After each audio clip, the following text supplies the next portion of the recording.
Toate informațiile sunt că în această întâlnire se va discuta cu hărțile pe masă. Corespondentul CNN, Paton Walksh, care cunoaște foarte bine tot ce înseamnă situația războiului din Ucraina, ne face o explicație foarte simplă, foarte scurtă, cu hărțile pe masă. Haideți să vedem.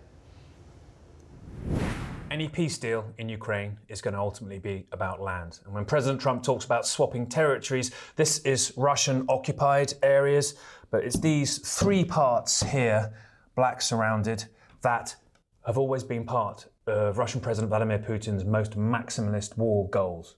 It's what he wants. The lines we've drawn as best as we can here, but the stakes are incredibly high. Any minor inaccuracy of my pen could be a place that thousands of people have fought and died for, or still live. Now, in just recent days, there's been a tiny advance here by the Russians, but it's significant and caused some concern and even denials and reinforcements sent from Kiev. But this Donetsk area is potentially, if we understand what the Kremlin's proposed, somewhere they want Ukrainians to withdraw from entirely in exchange for a ceasefire. And look at it, it's a huge area. What could they give back?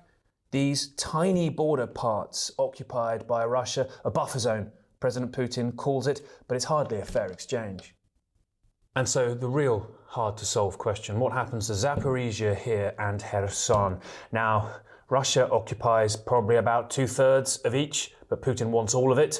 They were kicked out, the Russians, here in the first year of the war.